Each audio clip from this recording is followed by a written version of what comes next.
"You dumb soldier! What are you good for, standing there like a statue?" The words cut through the crowd like a blade. Tourists went quiet.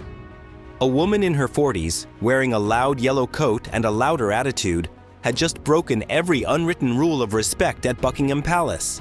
She laughed as she stood far too close to a young royal guard on duty. "They really got you brainwashed, huh?" she said mockingly, waving her phone in the air to record her antics. "Come on, give me a smile. Do something. Anything. Aren't you tired of pretending to be important?" The guard didn't flinch. He stood, unmoving, his eyes fixed straight ahead, maintaining his posture with unwavering focus. Tourists around the scene grew visibly uncomfortable. A few backed away. Others watched with concern. Some pulled out their phones. "This is unbelievable," someone whispered. "She's going too far." But she didn't care. In fact, the more attention she got, the bolder she became. She turned to the people watching and said, "Oh, come on. Lighten up. It's not like he's gonna do anything. These guys are just props for the tourists." She took a few steps forward. The white boundary line on the ground, a symbol tourists respected but never dared cross, meant nothing to her.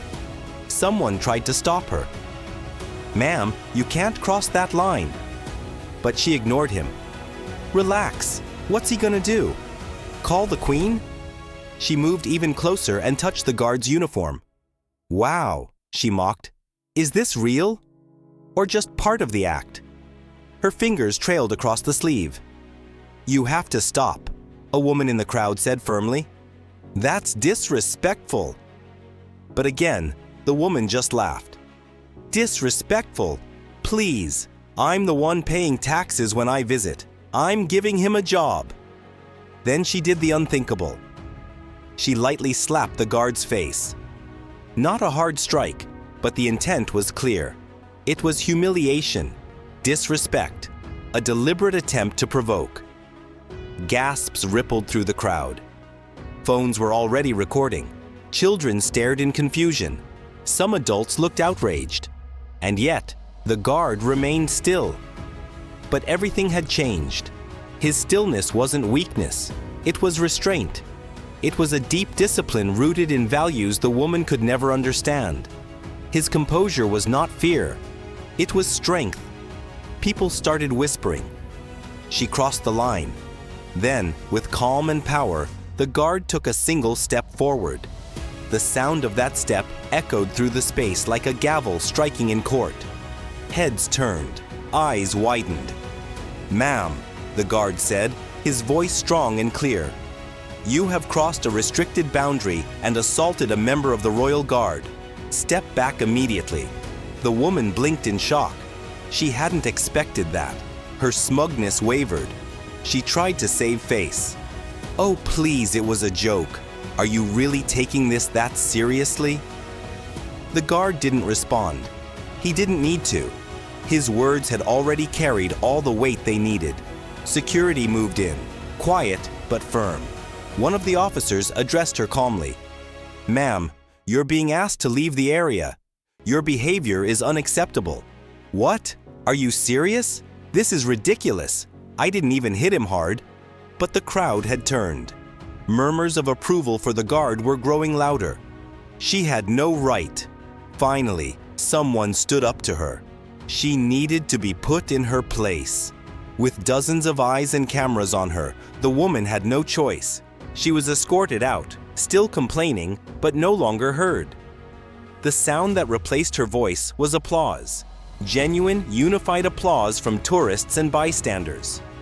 People clapped not just for the guard's discipline, but for what he stood for: honor, self-control, and unwavering respect for duty. The video spread across social media within hours. It went viral. News outlets picked it up. Comments flooded in. This is why tradition matters. She assaulted a royal guard and still thought she was the victim. The guard deserves a medal, but he didn't ask for recognition. The next day, the same guard returned to his post. Same uniform, same discipline, same silence. The crowd around him, though, was different. People were more respectful. Parents told their kids to behave. Some adults nodded at the guard in quiet admiration. A man with his teenage son leaned in and whispered just loud enough for him to hear.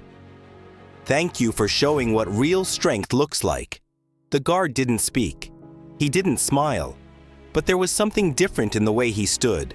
Still tall, still silent, but now with the quiet confidence of someone who had turned insult into inspiration. Later that afternoon, a familiar figure returned. The woman in the yellow coat. She wasn't laughing this time. Her face was tense. She avoided eye contact with the crowd. She approached the same security officer from the day before and quietly offered an apology. I didn't realize. I'm sorry." She didn't wait for a response. She turned and disappeared into the crowd. But the damage was already done. The internet doesn't forget. Meanwhile, the guard resumed his post, unfazed, unmoved. As far as he was concerned, yesterday's incident was just another challenge met with dignity. He didn't need a headline. He didn't need applause. He had something far more powerful: self-respect. And from that day on, every tourist who stood in front of the royal guards did so with a little more humility, because of one moment, one step, one voice that reminded everyone that true strength doesn't shout. It simply endures.